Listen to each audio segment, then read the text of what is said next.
Hello everyone, this is Aaron. In this class, we're going to unpack the relevance of Zhang Binggui and his unique skill. First of all, I'm going to talk about it from my own perspective as a Chinese person born after 1990. Then my British colleague David is going to cover mostly the same content, but completely in English. This is going to be fantastic English listening practice, so I suggest you listen several times until you get it all. And now, without any further ado, let's begin the class. 这个故事的主人公张秉贵师傅可以说是中国服务业的一个传奇人物。他去世那年我才负7岁，注定无缘和这位老前辈相见。但是从家里长辈的口中，还是能听到有关他的都市传说。最近呢，张师傅还入选了高中的语文课本，有兴趣的朋友可以看一下。如果用现在特别时髦的一个词来形容张师傅，那肯定是 craftsman 匠人。不过这人但凡能出来混口饭吃，必定有一技之长。那为什么我们就不是匠人呢？今天咱们就借着说张师傅的这个机会，和大家聊一聊匠人和他们出众的绝活，也好看一下平凡人和匠人之间的差距究竟在哪儿。中国人杰地灵，早在先秦时代就出过不少名家巨匠，遍布各个行业。比如有大家耳熟能详的鲁班，他精于土木建筑和木工，被尊称为木匠的祖师爷。有造父，开马车的技术高超，常年担任周穆王的御用司机。有伯乐，他在挑选骏马方面目光敏锐，一直是慧眼识才的代名词。还有一位名叫秦青的唱将，据说歌声美妙到可以让世间万物都驻足倾听。这里我们不妨开一下脑洞，如果这4位名将穿越时空共聚一堂，会有怎样的奇遇呢？在鲁班精心打造的精巧马车上，造父稳坐当中，伯乐甄选的宝马良驹提供强劲的动力。一声架子划破长空之后，造父人车一体，飞驰进扑面而来的尘埃中。闪转腾挪，身旁碗里的水不曾溅出一滴。见证速度与激情的秦青不禁喜从中来，引吭高歌一曲，工商绝之于晚的待加户。好了，脑洞开完之后我们把视角转回现实，在 Heroes 先驱们的激励下，后世诞生了许多优秀的匠人，成为各自领域的标杆。Aaron began his remarks by saying that Zhang Binggui, the main character of this story, is a legend of the service industry. He died before Aaron was even born. Not before I was born, though. I was 8 years old when he died. So Aaron said that he sadly never had the chance to meet Zhang Binggui, but that he had often heard about him from the older members of his family. You can still often hear stories about him. A very popular modern phrase to describe Zhang Binggui would be craftsman. Now, many Westerners may not be aware of it, but the word craftsman and craftsman spirit, 匠人精神, have both become incredibly popular words in China in recent years. These words refer to a spirit of dedication to your own work. Aaron then goes on to start talking about what this spirit of craftsmanship means, asking the pointed question, why is it that all of us are not also craftsmen when Zhang Binggui was able to achieve it? China has had many famous craftsmen throughout its history in all kinds of fields.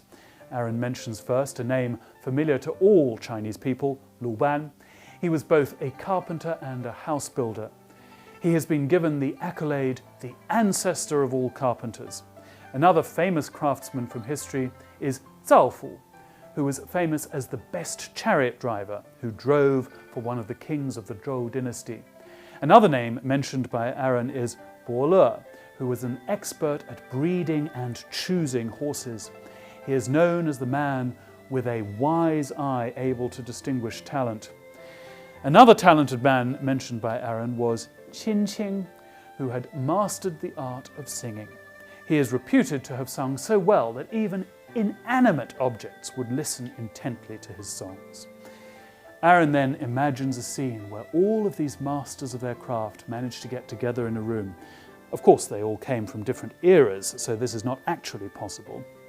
But this is what he imagined. Lu Ban made a beautiful chariot. Zhao Fu sits aboard it. Bo Le selects the perfect steed to pull it. Then the chariot is off. Zhao Fu and the chariot seem to be as one as they speed off into the distance like flowing water, leaving a trail of dust in their wake. At the sidelines, Qin Qing, witnessing the scene, cannot help himself bursting into song. Aaron brings us back to earth by talking about how the way the great craftsmen of the past become the emblems and standards for subsequent generations in all kinds of fields. 而想成为一个行当的匠人，并不是一件简单的事情。除了1%的天赋和99%的汗水，还需要从业者有一个心无旁骛、专注如一的态度。专注的来源也不尽相同，可能来自于对所做事情的热爱，也可能是一种近乎宗教的仪式感。我记得前2年看过这样的一个纪录片，讲述的是在故宫修缮文物的故事。故宫是一个中华文明的宝库，而这些珍贵的文物都是古代匠人创造的。那么负责这些宝物的维修和修缮工作的，自然也是一些非常杰出的匠人。择一事，终一生，这6个字用在他们身上，再贴切不过了。他们不但是科班出身，有文物相关的基本功，入行之后还需要在长期工作中不断积累经验和知识，了解不同年代、不同种类文物的维护和修缮方法。这个行业的从业者必须是既专注又有才的匠人，因为如果是外行的话，采取不正确的方法，很有可能会对文物造成极大的损伤。而支持他们保持专注的，就是他们对中国文化以及它的载体文物和工艺品的浓厚兴趣。在他们看来，古代建筑巧妙的结构、文玩精美的造型和色彩、字画中深远的意境，都是非常有魅力的事物，让他们沉迷其中，让脑中的啡肽大量分泌。To become a genuine craftsman in your particular field is no easy feat. Apart from needing that 1% inspiration and 99% perspiration, you also need to be able to focus single-mindedly on a particular goal. Aaron remembers seeing a documentary 2 years ago about the precious artifacts in the Forbidden City Palace Museum. The Forbidden City is a treasure trove of Chinese civilization. These valuable items have all been created by craftsmen of all ages, but those men and women who care for them and restore them are also craftsmen of the highest order.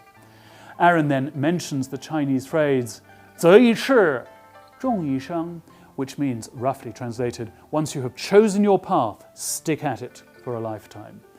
Those working with ancient artifacts need to make sure that they are continuously accumulating more knowledge, learning about different eras and learning about different types of artifacts and the way that they should be preserved.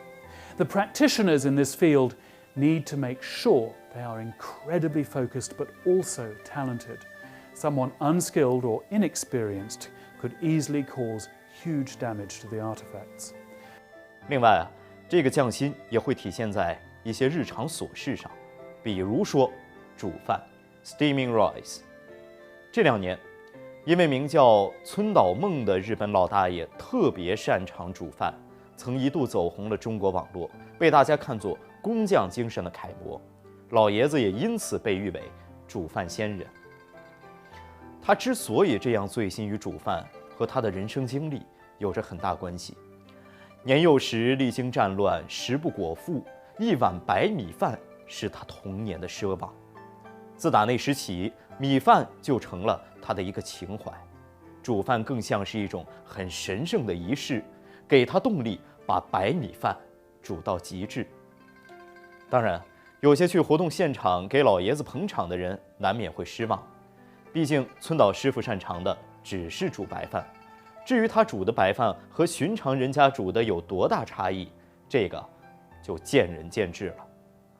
Aaron then also goes on to talk about how craftsmanship can be seen in the most ordinary of pursuits. For example, steaming rice. An elderly Japanese man once went viral in China because of his ability to, yes, steam rice.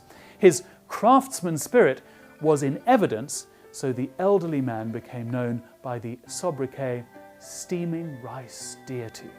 His ability to steam rice so well had a lot to do with his life experience. When he was young, there was not enough food and a bowl of rice was quite a luxury. From that point on, rice became something that he absolutely cherished. Steaming rice for him became something like a sacred ritual.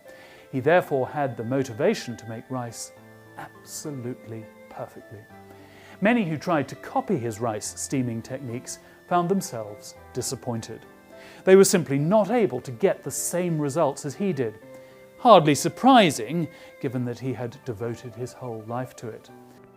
当然，我们也不能把匠人定义得太局限。除了传统意义上的360行，还有一些属于这个时代的新匠人，值得我们关注一下。正所谓 IT 人不可怕，就怕 IT 人有文化。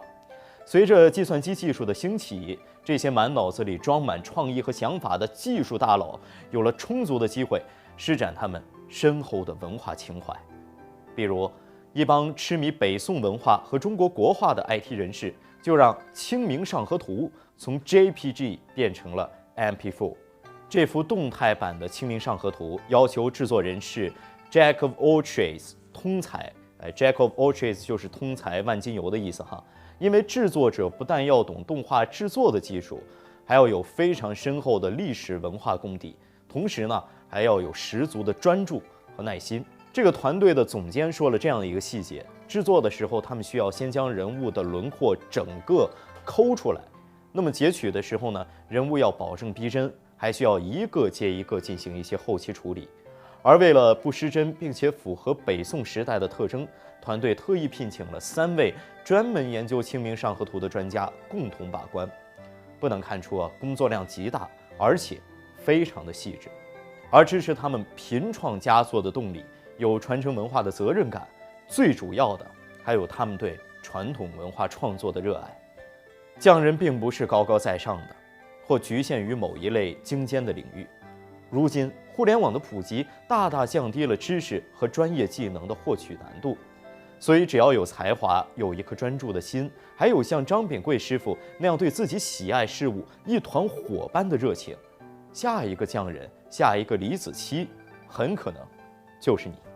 Aaron then turned to talking about some modern examples of craftsmen. He then talked about the famous computer programmer who was able to bring the famous painting from the northern Song dynasty called Along the River during the Qingming festival to life by animating all the men and women as they walked up and down along the riverbank.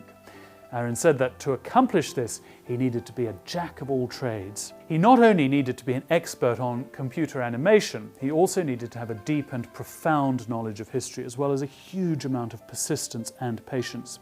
During the production of this incredible animation, they had to take out each person in the painting and, you must remember, this is an incredibly long painting with hundreds of characters. They then had to animate each person whilst retaining a high sense of realism. Experts on this particular painting were selected to ensure the quality of everything. As you can imagine, it was an incredibly high workload which demanded great attention to detail. In addition to all the work and attention to detail, they needed to be motivated by a respect for culture and a passion for culture. Craftsmen don't have to be elite or remote figures, or even the top person in a particular field. The modern computer age has dramatically reduced the need for people to acquire specialized skills. So many things can be done digitally these days. So as long as you have talent, and as long as you have focus, and as long as, like Zhang Binggui, you have that passion for what you do, maybe the next great craftsman will be you.